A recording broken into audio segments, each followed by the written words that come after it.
दोस्तों, कभी रात में आपने आसमान की तरफ देखा है बिना किसी विश के, बिना किसी प्रेयर के, सिर्फ देखने के लिए? उस वक्त लगता है कि स्टार जो है वो बिल्कुल पास में है, अगर हम थोड़ा सा ऊपर पहुंचे तो उन तक पहुंच सकते हैं। लेकिन सच तो ये है कि हम जो देख रहे हैं ना, वो प्रेजेंट का सीन ही नहीं है, वो तो पास्ट है। कुछ स्टार्स ऐसे हैं जिनकी लाइट को हम तक पहुंचने में 1000 साल लगे, कुछ को लाख और कुछ को तो अरबों साल लगे। मतलब हम यूनिवर्स को लाइव नहीं देख रहे, हम तो उसकी यादों को देख रहे हैं। और सबसे अजीब बात ये है कि जो हम देख पा रहे हैं ना, वो एक यूनिवर्स का छोटा सा हिस्सा है। साइंटिस्ट कहते हैं कि हम सिर्फ ऑब्जर्वेबल यूनिवर्स को देख सकते हैं, जो 93 बिलियन लाइट ईयर्स जितना फैला हुआ है। लेकिन इसका मतलब ये नहीं है कि यूनिवर्स जो है वहां जाके खत्म हो जाता है, शायद उसके आगे भी बहुत कुछ हो। तो जब हम पूछते हैं कि यूनिवर्स कितना बड़ा है, तो असल में हम खुद की लिमिट्स को नाप रहे होते हैं।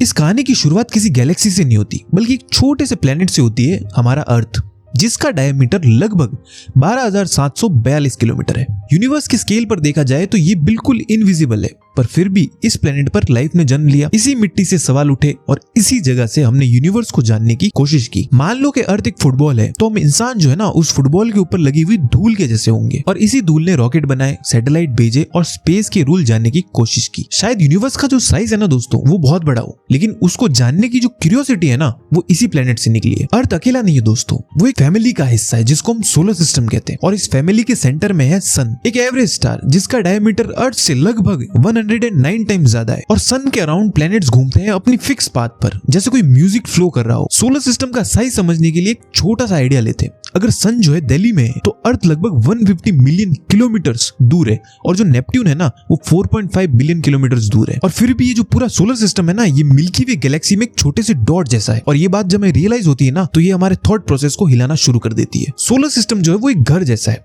और वो घर एक शहर के अंदर है जिसका नाम है मिल्की वे गैलेक्सी। इस गैलेक्सी में लगभग 100 से 400 बिलियन स्टार होने का अनुमान है, और हर स्टार के पास खुद के प्लैनेट्स भी हो सकते हैं, और उन प्लैनेट्स पर लाइफ भी हो सकती है। मतलब पॉसिबिलिटीज एकदम इनफाइनाइट लगती है। मिल्की वे का जो डायमीटर है ना, वो 1 लाख लाइट ईयर्स है, यानी कि लाइट को मिल्की वे पार करने में 1 लाख साल लग जाते हैं। अगर मिल्की वे हमारा भारत होता ना दोस्तों, तो सोलर सिस्टम जो है वो उसमें एक छोटा सा गांव जैसा होता, जो मैप पर दिखाई भी नहीं देता। और फिर भी इस छोटे से गांव के लोग पूरी गैलेक्सी को समझने की कोशिश कर रहे हैं। कभी कभी लगता है कि मिल्की वे कुछ स्पेशल है, लेकिन यूनिवर्स जो है ना दोस्तों, वो इस बात से बिल्कुल एग्री नहीं करता। यूनिवर्स जो है वो गैलेक्सी से भरा हुआ है। सिर्फ ऑब्जर्वेबल यूनिवर्स में 200 बिलियन गैलेक्सीज होने का अंदाजा है। आप किसी भी डायरेक्शन में देखो, हर तरफ गैलेक्सीज है। कुछ स्पाइरल है, कुछ एलिप्टिकल है, और कुछ तो ऐसी है जो रूल्स में फिट ही नहीं होती। हर गैलेक्सी में बिलियंस ऑफ स्टार और एक अंधेरा स्पेस। और ये जो स्पेस है ना, ये खाली नहीं है, ये बस साइलेंट है। जब हमें समझ आता है कि हम सिर्फ एक गैलेक्सी में और ऐसी बिलियंस ऑफ और गैलेक्सी है, तो दिमाग जो है वो थोड़ा रुक सा जाता है, जैसे कोई कहानी इतनी बड़ी हो जाए कि हम उसे एक सांस में समझ ही ना पाए। हम यूनिवर्स को जितना देख पा रहे हैं ना, वो उसका पूरा साइज नहीं है, और इसके पीछे एक वजह है,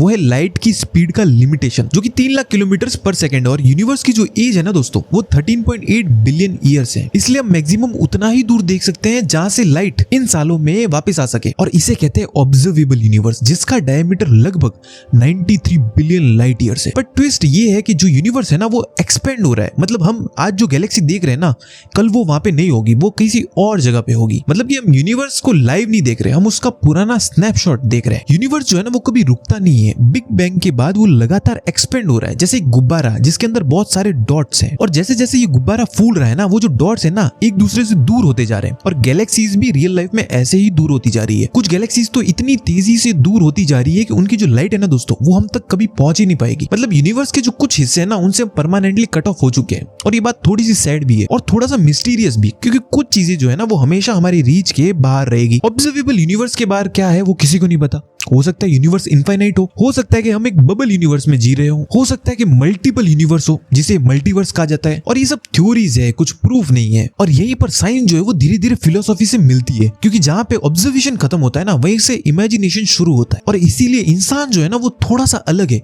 क्योंकि वो अननोन चीज से डरने की बजाय उसके बारे में सोचता है, उसे जानने की कोशिश करता है। यूनिवर्स सिर्फ स्पेस का नहीं, टाइम का भी है। और स्पेस और टाइम ये दो अलग चीजें नहीं है, ये एक ही फैब्रिक की दो साइड्स हैं। जितना दूर हम देखते हैं, उतना पीछे हम टाइम में जाते हैं। एक गैलेक्सी को जब हम देखते हैं ना दोस्तों, मतलब हम उसका प्रेजेंट नहीं देख रहे, हम उसका बिलियंस ऑफ ईयर पुराना वर्जन देख रहे हैं। इसका मतलब ये है कि यूनिवर्स जो है ना दोस्तों, वो हमसे बात कर रहा है, लेकिन स्लो मोशन में। हर लाइट जो हम पर पड़ती है ना, वो एक मैसेज है, जो बहुत समय से ट्रेवल करते हुए आज हम तक पहुंची है। इतना बड़ा यूनिवर्स और हम इंसान इतने छोटे। अर्थ, सोलर सिस्टम और गैलेक्सीज जैसे एक चेन का हिस्सा है, और जब हम जूम आउट करते हैं ना तो वैसे सब कुछ बहुत छोटा नजर आता है। और फिर भी हम सवाल पूछते हैं, हम मैप्स बनाते हैं, हम थ्योरीज लिखते हैं। और शायद यूनिवर्स की सबसे इंटरेस्टिंग बात शायद उसका साइज नहीं है, बल्कि उसके कोने में कोई बैठ के उसे समझने की कोशिश कर रहा है। और कॉन्शियसनेस जो है ना, वो शायद यूनिवर्स का तरीका है खुद को देखने का। तो अब सवाल आता है कि यूनिवर्स कितना बड़ा है।